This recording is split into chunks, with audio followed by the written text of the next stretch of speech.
Olá, pessoal, sejam todos muito bem-vindos ao canal VL Inovar. E é com grande satisfação que eu chamo uma pessoa, uma profissional maravilhosa. É uma profissional que está extremamente engajada nas questões de sustentabilidade. Ela é mestre em Direito Administrativo pela UFMG, diretora de Gestão e Relações Institucionais da empresa Meta 5, diretora de Relações Institucionais do Instituto Mineiro de Direito Administrativo, IMDA, membro da Rede Governança Brasil, RGV, professora da pós-graduação da PUC-MG, coordenadora e professora da LEC, Legal Ethics Compliance, coautora de diversas obras pela editora SGP e editora Fórum, palestrante, promove cursos nas áreas de gestão pública e licitações e contratos e atua como consultora na área de governança e gestão pública. E eu sou muito fã. Tatiana Camarão, muito obrigada pela sua bondade e disponibilidade, encaixar na sua agenda essa nossa conversa, Tatiana. Muito obrigada. Eu que me sinto honrada, Vera. Você sabe que a recíproca é verdadeira, eu também sou sua fã, eu aprecio o trabalho que você desenvolve, ainda mais vocacionada a essa temática tão necessária, que é a questão de inovação e sustentabilidade, e me sinto honrada em estar aqui com você, podendo tratar justamente desse assunto, que é um assunto necessário para todas as organizações. É verdade, Tatiana. Uma das coisas que eu sempre penso quando eu chamo as convidadas, e eu tenho chamado pessoas maravilhosas aqui para trazer esse bate-papo relacionado à sustentabilidade, é que como que foi esse despertar, né? Qual que foi a caminhada profissional da Tatiana Camarão até chegar a esse ponto de se preocupar com as instituições, com as contratações, licitações, sustentabilidade? Conta um pouquinho para a gente dessa história, Tatiana. Eu acho que eu sou bem esse momento, Buca, né, de mudanças e mudanças internas. Eu acho que essa questão de não ser, de me tornar uma profissional inflexível, presa aos dogmas ou às estruturas, eu sou bem uma profissional que quer fazer de forma diferente. E nesse contexto, eu sou formada em Direito pela Universidade Federal de Minas Gerais, e quando da finalização do curso, eu me dediquei a estudar direito administrativo e comecei a trabalhar com licitações e contratações públicas, e dentro desse contexto, desde o início eu já buscava tentar trazer modulagens novas, modelos novos, porque eu acho que a gente precisa entender que nós estamos falando de ferramenta gerencial, de instrumentos das organizações, de área estratégica, e que ela não pode ser uma área que é uma área que vai ficar no modelo sempre tradicional, naquele modelo secular, no modelo que eu falo jurássico, e eu sempre me incomodei com isso. Então, desde o início, quando eu escolhi partir para o direito administrativo, eu já comecei a pensar no estudo do consórcio público, participei na época desse estudo, isso no final ali de 90, 98, 99, quando chegou no início de 2000, eu já estava bem ligada às contratações públicas e tentando justamente compreender o que podia ser feito. Aí veio a questão de eu implementar a padronização, pré-qualificação, naquela época, eu estou falando de 2000. E eu sempre me provoquei a pensar diferente e a tentar aplicar o que está na lei. E com as mudanças dos normativos, principalmente, no sentido de, olha, vamos ter que ter um olhar para a sustentabilidade. E esse olhar é um olhar inadiável, a gente precisa pensar nisso. Não dá, é premente. E aí começa, portanto, os meus estudos também para as questões das contratações com padrões de sustentabilidade. E eu venho nessa toada e tentando me aprofundar, um ambiente de alta complexidade, buscando agora também me aprofundar com a inovação, porque as duas temáticas elas se complementam, elas são convergentes, são necessárias de serem pensadas de forma conjunta, e foi esse aspecto que eu realmente vislumbrei junto com outras questões, sempre eu estou tentando buscar novos modais para que a gente não fique num estágio que é o estágio inicial, sendo que o mundo já rodou aí várias vezes e a gente está precisando avançar nas nossas organizações. Afinal de contas, os dados que a gente tem é que as organizações não conseguem realizar as suas entregas. Se elas não estão conseguindo realizar suas entregas, isso é muito preocupante.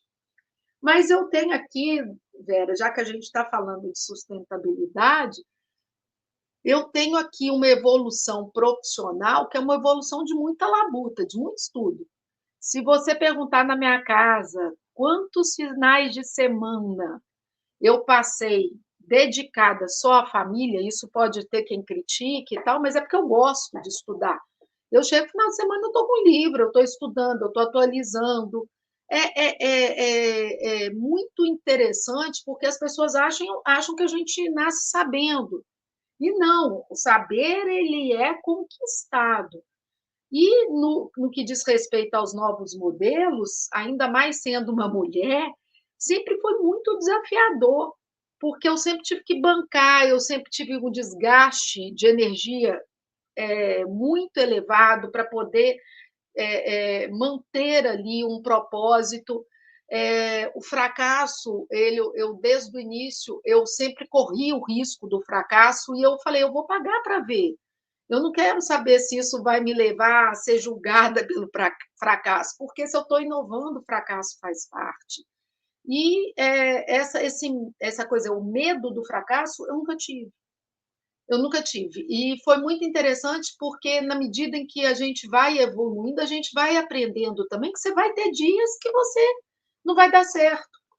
E não vai dar certo como professora, não vai dar certo como profissional, e por várias razões, porque o seu dia não está bom, porque você não está com energia boa, porque quem está te recebendo não teve ali um acolhimento que você esperava, várias razões. E é isso que a gente tem que aprender. Não somos perfeitos, não vamos ser perfeitos. Vamos ter o dia que a gente vai jogar, falando aqui do futebol, uma bola bem ruim. Vamos ser assim, o pior jogo das nossas vidas, e vai ter um dia que você vai ser um craque. E você vai ter que trabalhar e não se julgar em função daqueles momentos que você fracassou. E eu acho que essa é uma questão que eu quero deixar de recado. Teve uma vez que eu cheguei em casa e eu cheguei assim, meu marido, falei, ô Alexandre, eu fui péssima hoje na palestra. Eu não gostei da palestra que eu fiz. Eu acho que eu não dei a entrega e eu sou muito exigente comigo nesse aspecto, porque eu acho que me faltou algum detalhe nessa palestra que não deu liga. Isso no meu sentimento internalizado, naquela avaliação de crítica que a gente, né, de autocrítica que você faz. E aí, meu marido falou assim, Tatiana, nem o Messi joga bem todo dia. Eu falei, putz, me comparou com o Messi, aí eu estou bem demais na fila.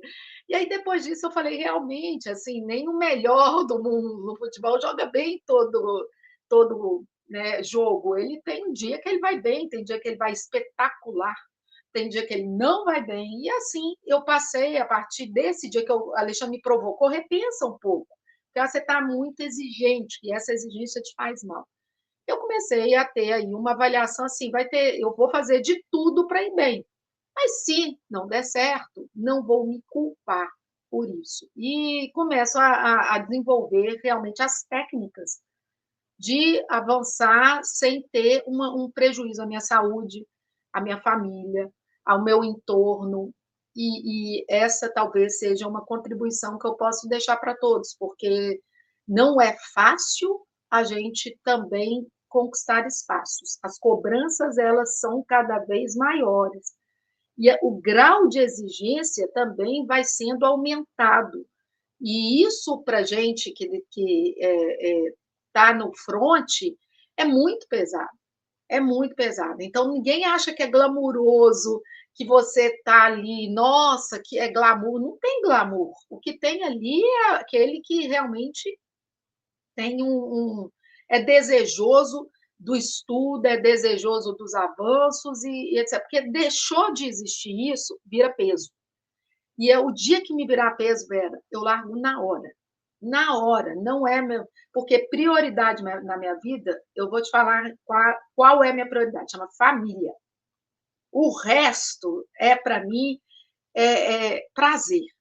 Prioridade é minha família. Então, o dia que eu estiver prejudicando família, o dia que minhas filhas ou quem for da minha família, irmãos, tios, estiverem sentindo que eu não estou inteira para eles, aí é hora de eu recuar. Mas enquanto eu estiver conseguindo harmonizar esses dois ambientes, a gente vai avançando. Essa é a minha história, aí de forma breve para vocês. Muito inspiradora essa sua fala, Tatiana, mesmo porque, e assim, para mim eu me identifico muito, porque é justamente isso, quando você gosta da questão de estudar, de avançar, você, primeiro, sente prazer nisso, então é uma coisa que traz leveza, não é um peso, né? Ficar lendo, ai, nossa, Tatiana, você está lendo no final de semana, você está estudando, mas não é uma coisa que eu gosto. Fazer o quê, né, gente? Eu gosto dessa pessoa. Então, eu me identifico muito com você nesse sentido. E o desafio é também, o que surge também disso, que eu acho que é decorrência disso, é a gente querer colocar em prática. Porque a gente lê tanta coisa, a gente fala, nossa, que legal, por que a gente não implementa? Por que a gente não faz? Por que as pessoas não sabem disso? Vamos divulgar, vamos fazer a coisa acontecer? E aí é que surgem essas oportunidades. Então, assim, está muito longe do glamour mesmo, como você falou, é da vontade de transformar, né, as coisas para melhor. Então, quando se traz isso como um propósito, é leve, fica leve, né? E aí eu me sinto muito nesse lugar, viu? Por isso que eu te admiro tanto e me inspiro em você também. E entrando nessa questão da sustentabilidade com as compras públicas, Tatiana, eu queria relacionar uma coisa que eu acho muito interessante.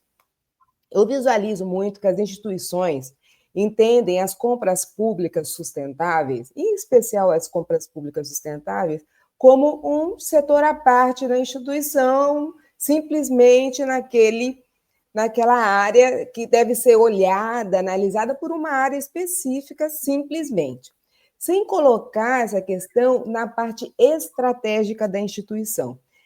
E eu visualizo, e agora com mais, cada vez que eu estudo mais, eu tenho mais convicção disso, que é extremamente estratégico a implementação das compras públicas sustentáveis. Eu queria que você fizesse essa ligação para a gente, analisando o que você já tem visto aí no mercado, nessas palestras, nessas suas viagens, o quão estratégico é as compras públicas sustentáveis dentro de uma instituição? Eu acho que primeiro a gente precisa entender o que é estratégia. Porque, por incrível que pareça, Vera, as organizações elas não têm plano estratégico, não têm orçamento e não conhecem. Se tem, ele é um pedaço de papel, mas elas não dão a devida importância para esse documento. Talvez o Poder Judiciário já seja bem mais avançado nesse sentido, mas os orçamentos, quando são feitos, os planos, quando são feitos, sequer são observados. Isso não sou eu que estou dizendo, é o próprio Tribunal de Contas da União. E o que é essencial que a gente entenda é que quando a gente estabelece isso é estratégia. Primeiro, que a gente tem que entender, toda organização tem uma missão, tem uma visão, e ela tem que perseguir o que ela estabeleceu como missão e visão. E esse contexto é que vai gerar o quê? Aquelas ações, aqueles planos que vão ser colocados e vão ser prioritários dentro de um prazo alargado para que toda organização se movimente para que aquilo aconteça. É o que a gente chama de estratégico. É você provocar a organização para que a organização tome todas as medidas para que aquelas ações e atividades previstas elas aconteçam. Pois bem, dito isso, o que nós vamos ter com relação às questões que aí a gente fala desse ambiente de sustentabilidade? É porque nós temos, para poder estabelecer o que é estratégico, também aquelas temáticas que a gente verifica que a organização deve colocá-las como prioritária, porque elas fazem parte da missão da organização. E aí diz respeito à sustentabilidade. Então, quando a gente tem lá previsto um plano de sustentabilidade, e esse plano impacta todos os outros planos, porque ele faz parte ali da organização para o seu atingimento do seu propósito, nós temos que ter a consciência aqui de perceber que a organização tem que introjetar a cultura da sustentabilidade, ou seja, todas as ações daquela organização têm que estar elas têm que estar alinhadas com este plano de sustentabilidade, com o plano estratégico, com os outros planos que são definidores ali das estratégias da organização. Fato é que são poucas as organizações hoje que têm um plano de sustentabilidade. O que nós temos visto nas organizações? Apenas práticas isoladas de atendimento a este comando que temos na lei de sustentabilidade. Mas nós não temos um pensamento sistêmico, nós não temos um plano sistêmico elaborado pela organização, no sentido, olha, vamos todos nos direcionar para que, como uma bússola, para que a nossa gestão seja feita com este propósito. Não temos isso. E isso, para mim, é extremamente gravoso. Por quê? Porque se você não tem uma diretriz, se você não tem ali o teu roteiro, qual é o teu propósito que você tem que perseguir, as ações são feitas totalmente isoladas, sem se retroalimentarem. As ações, elas são feitas, às vezes, desconexas e, às vezes, sobrepostas, e isso é muito preocupante. Então, a gente precisa primeiro pensar, sustentabilidade é estratégico. E para nós materializarmos essa estratégia, a gente precisa planificar. E é onde eu acho que o cuidado que a gente tem que ter, inclusive nos nossos planos, é de começar aos poucos, porque a cultura, quando você tem que mudar lá, se você começa aí a fazer isso de forma muito intensificada, você vai simplesmente interromper ali um processo de aprendizado que é essencial.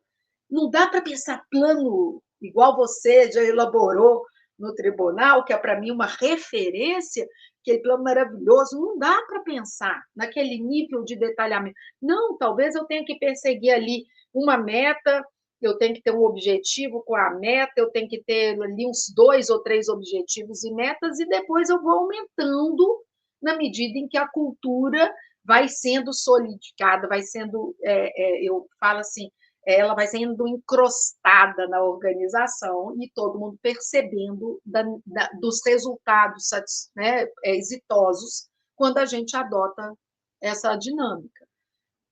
É isso. Eu acho que a gente sofre hoje com essa falta de compreensão de que nós temos que ter uma planificação para a organização estratégica de sustentabilidade.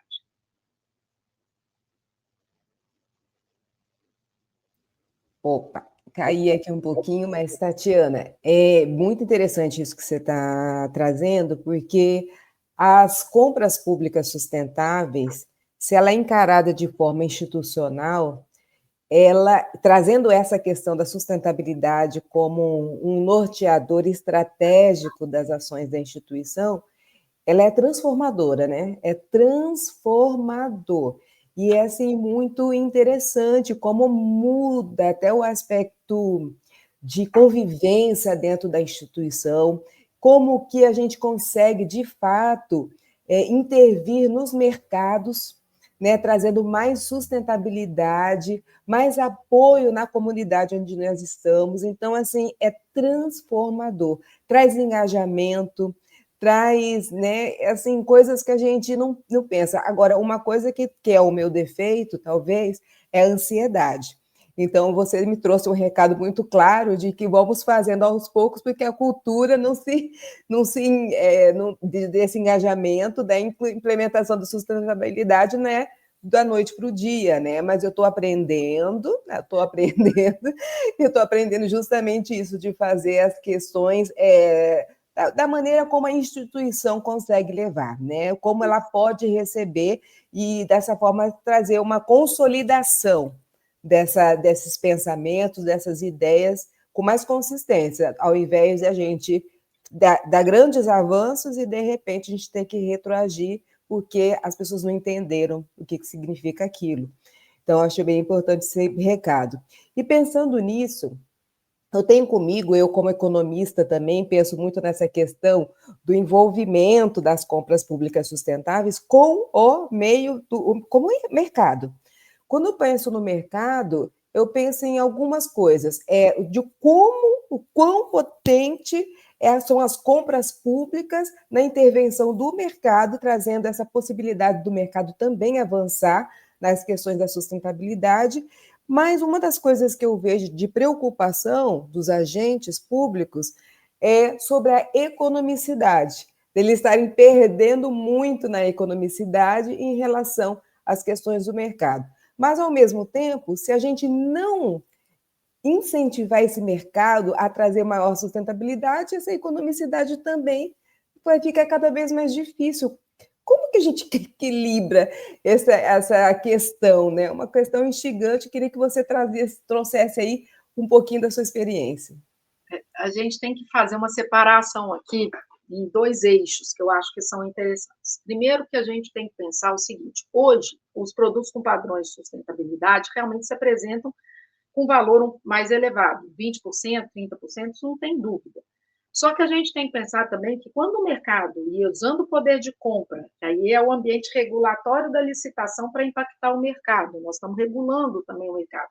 Quando a gente usa o poder de compras para poder falar, mercado, nós vamos adotar padrões de sustentabilidade. Aí a economia de escala. Nós vamos comprar mais, a tendência é o valor ser diluído. Uma questão que a gente tem que tomar cuidado é que pensar nessa sustentabilidade só sobre o aspecto do preço, nós estamos fazendo uma análise míope.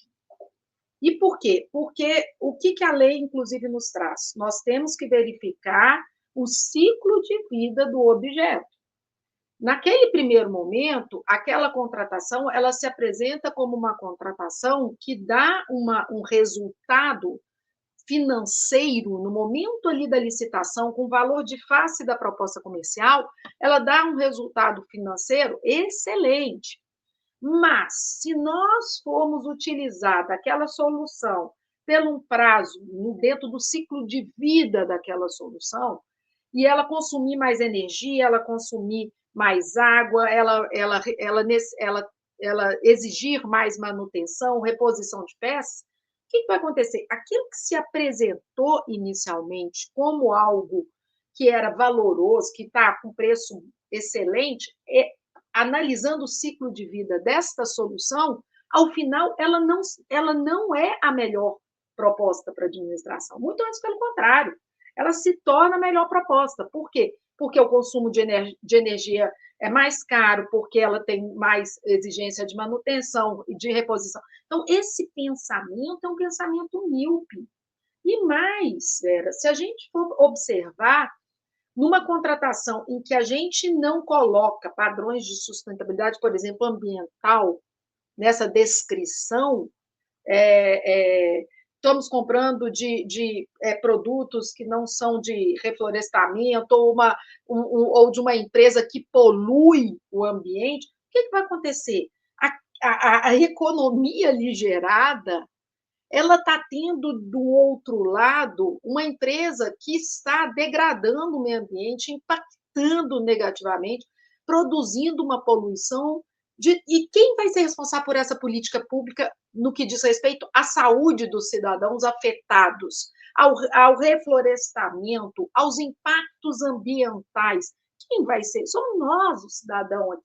Então, esse pensamento de valor, de preço, ele tem que ser um pensamento revisitado, porque a lei, inclusive, ela dá isso, é mandatória no artigo 34, quando vai se contratar, eu tenho que colocar como proposta vantajosa aquela que tem o menor custo indireto.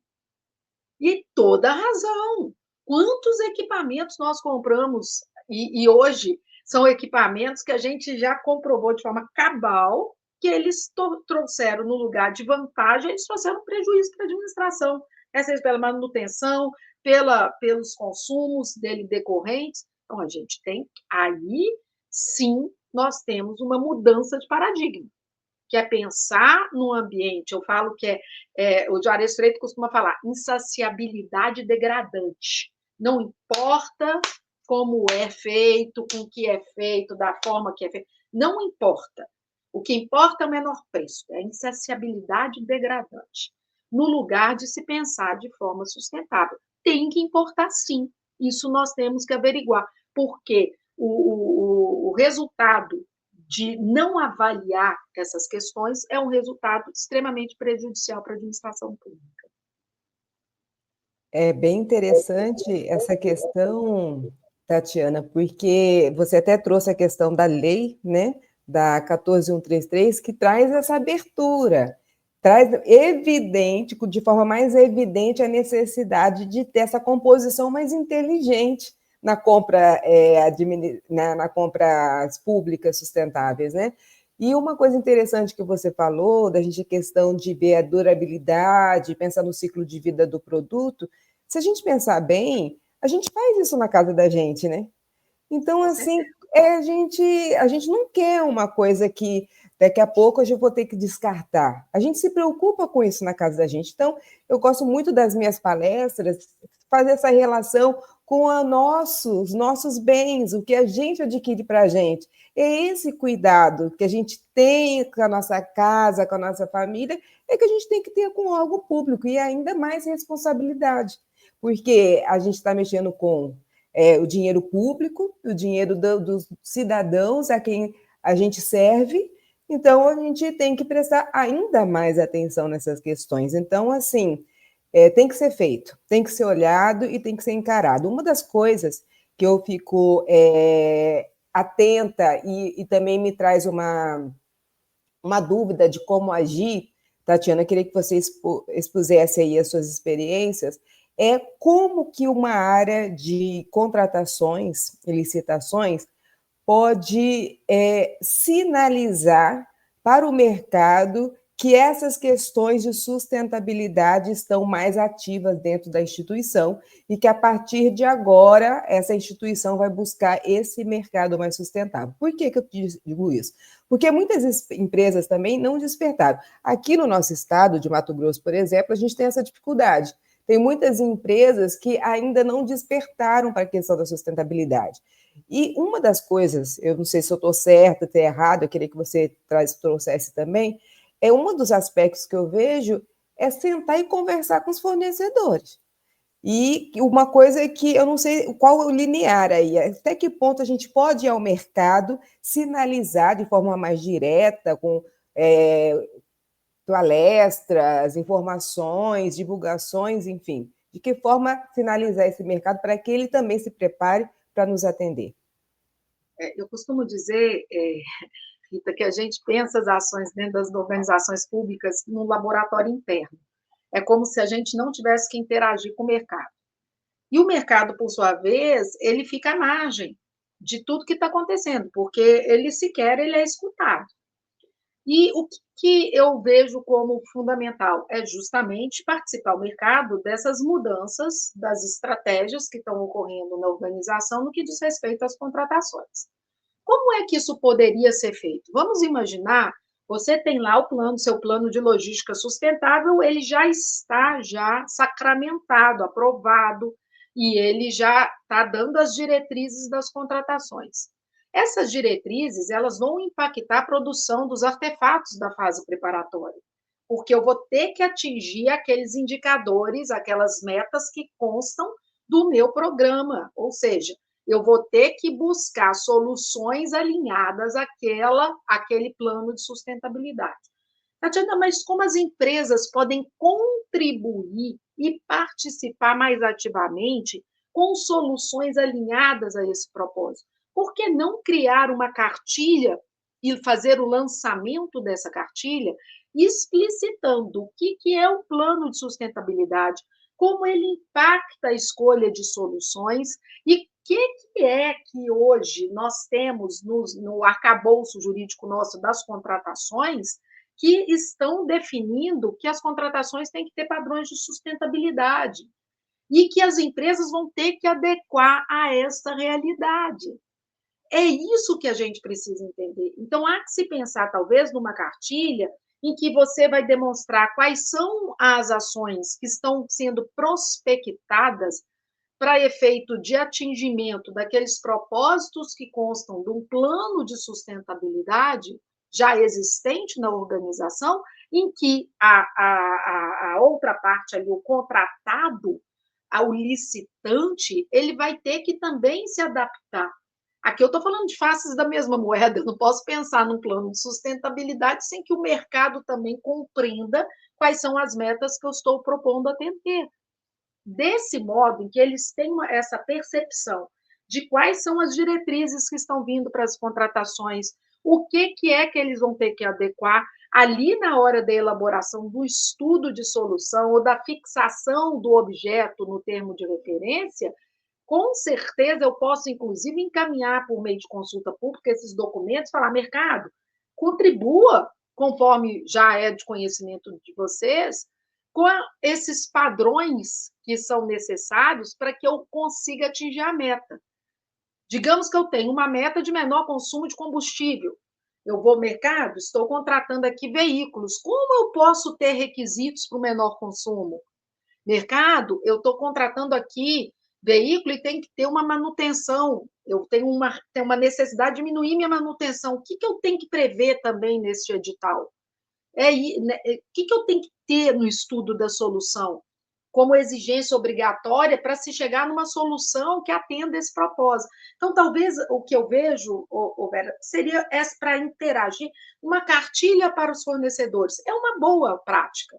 E aí a gente trabalha com o fornecedor num ambiente que ele vai ter um documento instrucional, um orientativo, o que é um PLS, o que é a sustentabilidade, como isso impacta no estudo de solução, como que ele tem que ficar atento, porque se eu tenho dentro do PLS uma meta, e aí vem um concorrente, me entrega uma solução, um objeto, que é um objeto que não vai ao encontro da meta que eu estou estipulando, ele mesmo vai poder manifestar a resignação dele.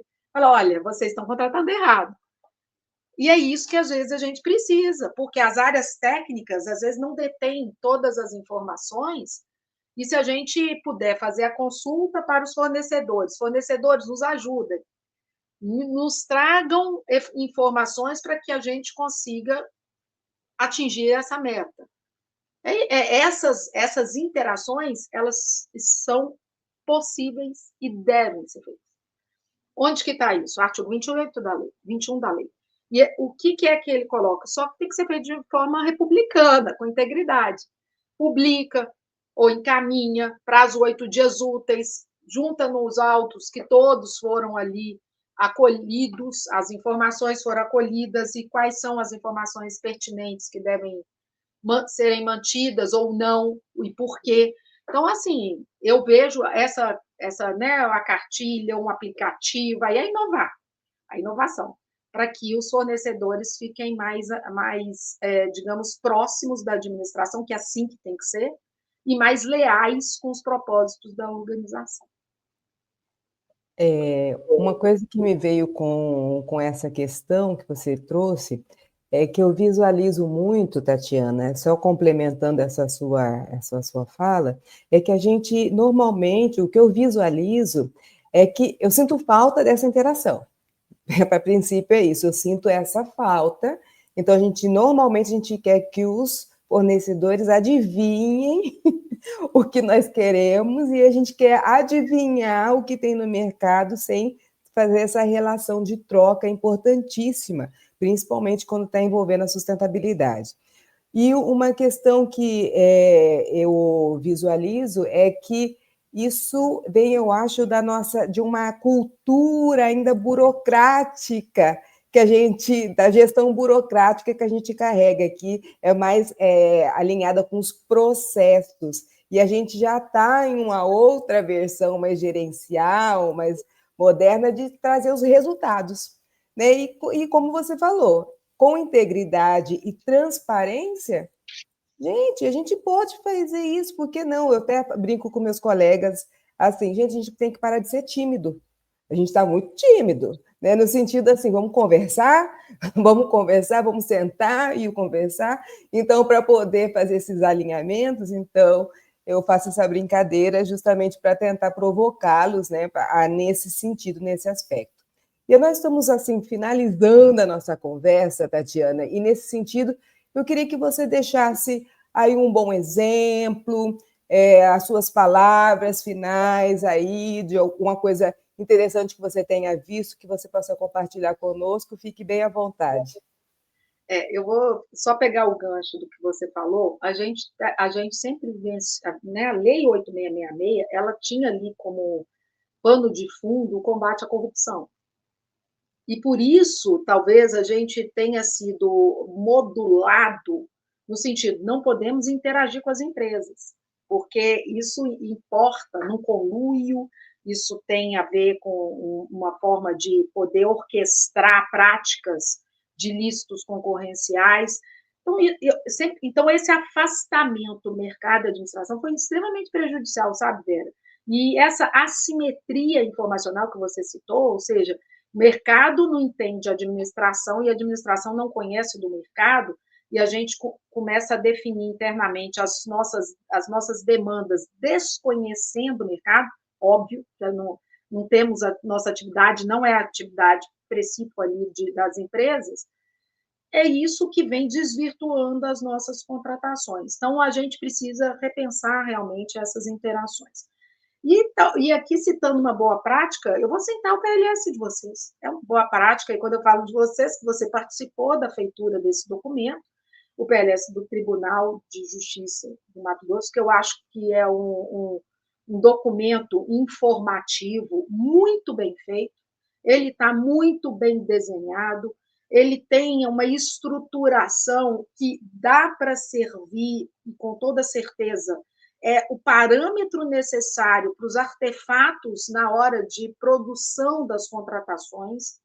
Ele ele é um trabalho muito concatenado, e eu coloco aqui como uma melhor prática e deveria ser divulgado. Se fosse você, depois colocar embaixo aqui dessa nossa apresentação o link, né, dando acesso a esse documento, que é público, eu não estou falando nada que é documento interno, pelo contrário, ele é público, e as boas práticas merecem ser divulgadas. Então, eu coloco ele, e a gente precisa entender a importância desse PLS para as organizações, a importância de um plano de sustentabilidade. Então, para mim, essa é a boa prática que eu gostaria de citar. Obrigada, me sinto honrada, Tatiana, pela lembrança, e realmente me recordo da implementação do PLS desde 2015, quando iniciamos, né? E a gente vem crescendo, eu acho que já está bem estruturado, o TJMT pode se considerar num caminhar evolutivo muito positivo, né?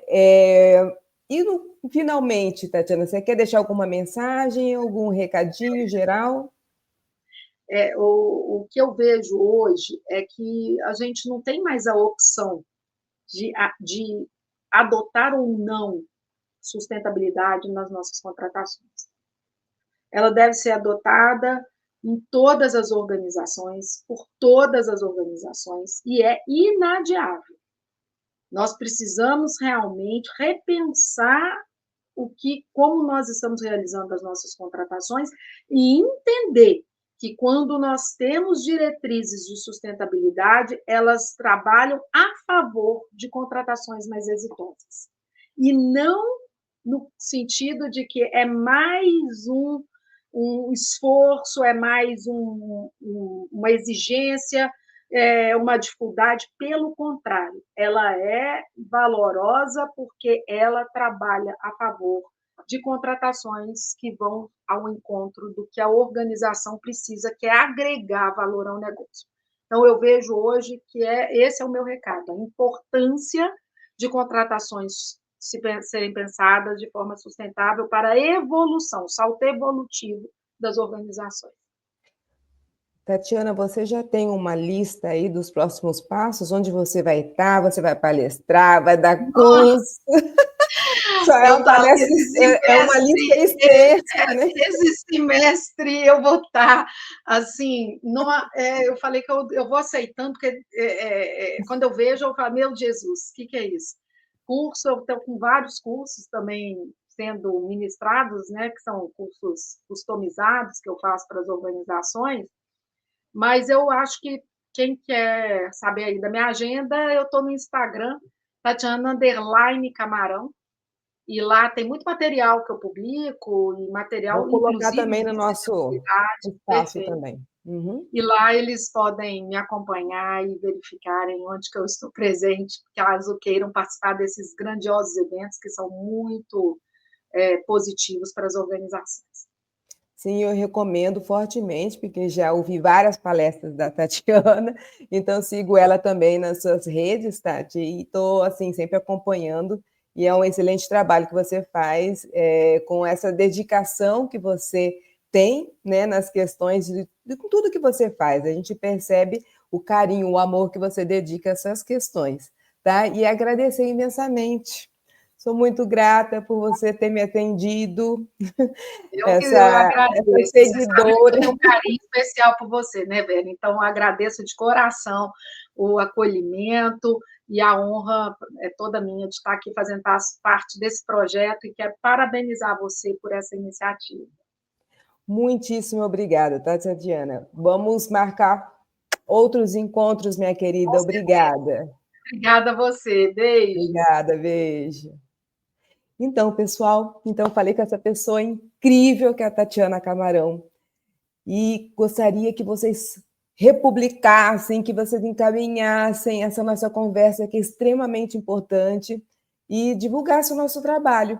Então, seguir aqui no VL Inovar, também vou colocar todas as referências da Tatiana dentro do nosso, aqui embaixo, né, dos comentários e tudo mais, próximo das nossas notificações, e gostaria de convidá-los para seguir o nosso canal, né, sempre, né, e acompanhar, que a gente vai ter outras entrevistas muito interessantes e importantes.